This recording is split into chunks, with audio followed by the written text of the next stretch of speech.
So I came across this story the other day and it just made me realize that I cannot possibly cover all of the stories where a Black woman is losing her life in a domestic violence situation and there's mental abuse, but there is a lesson in each and every one of these stories, and this one in particular really upset me. um, this is Carla Williams, and she was a professor at Pensacola State College for like 25 years or so. She was into athletics. I think that she was also a coach of some sort at the college. She was into fitness herself. She was a professor of mathematics, and she worked in the computer science department. When you go to look at what people have said about her, it's nothing but positivity. So like, this woman had an actual impact on other people. She just was everything that a lot of us aspire to be.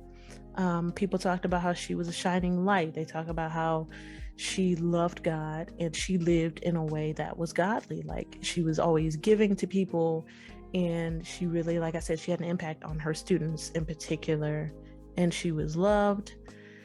Well, at the end of May, Karla went to the gym as normal, 4:30 a.m. She's in the gym working out. And lo and behold, her ex-boyfriend swipes his key fob, gets into the gym, and shoots her multiple times, once in the head. He stands over her and shoots her some more. While there are other people there working out, it's a normal morning, people at the desk. And so she lost her life to an ex-boyfriend, and at this time she did have a restraining order against him. So I want to go into a little bit more about what happened. So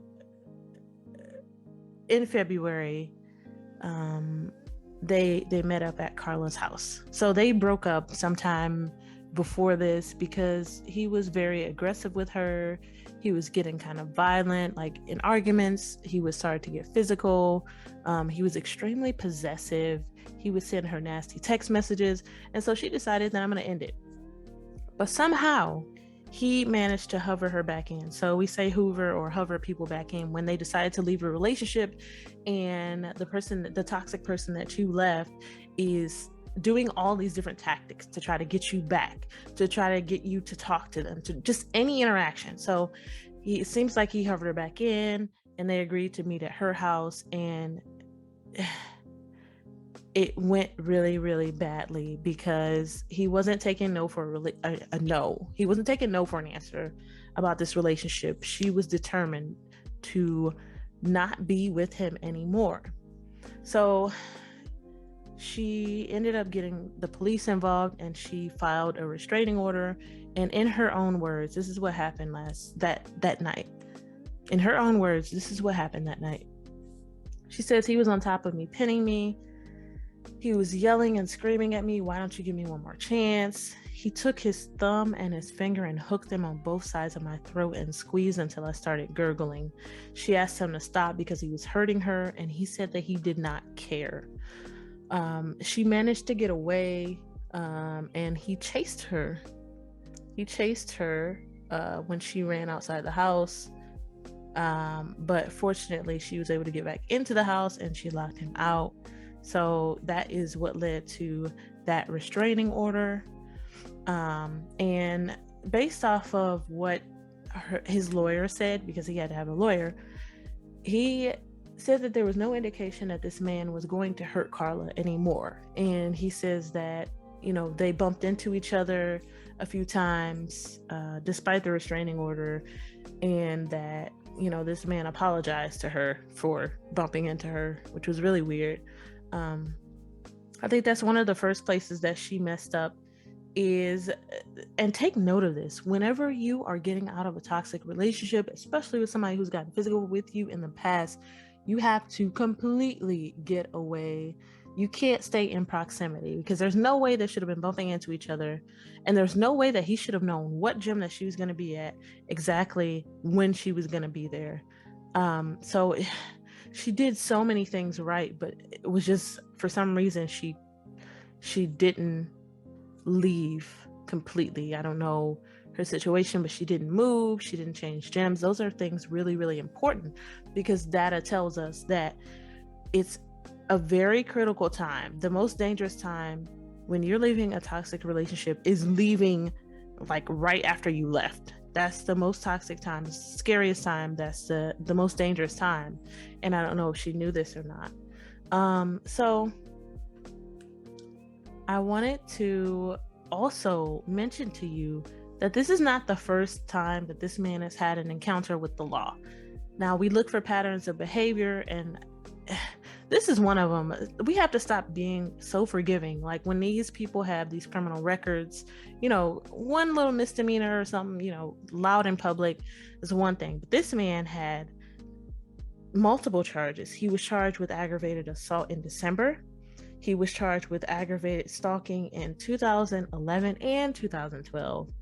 Obviously, I don't know exactly what happened. I think that he was still waiting on a court date for what he did to her, but there was that incident. Just, oh my goodness. And let's look at this man. Like, what? Why? Why? This person, which I can't even find out what he did for work or anything like that. Look at him. There's no way someone as educated and well-rounded as her should have even given him the time of day, much less, talking to him again after she decided to break up. Listen to that first mind, sis. Like, when you decide that this guy is toxic and you recognize the behaviors, get out of there and stay out of there. Don't let him hover you back in. Don't let him try to communicate, block and move on. Do what you got to do. Depending on the situation, sometimes you can block them and it'll be fine. But situations like this, you really need to cut out any contact and then get yourself out of that area. So I really want to share this story with you all, because it tells us this woman did everything right. Actually, I don't even want to see him no more. Let me show them. She did everything right. She knew that the relationship was wrong. She knew that she didn't feel good about it. And she definitely knew it was not okay for him to put his hands on her. But she didn't follow through.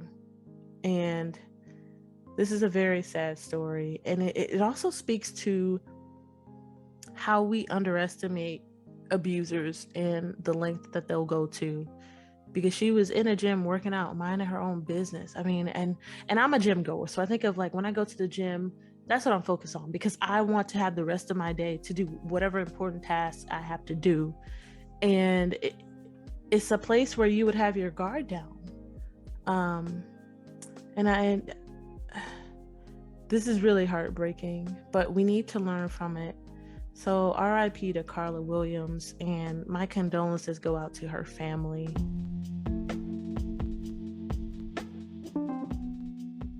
And that concludes our episode for today. Thank you for joining us.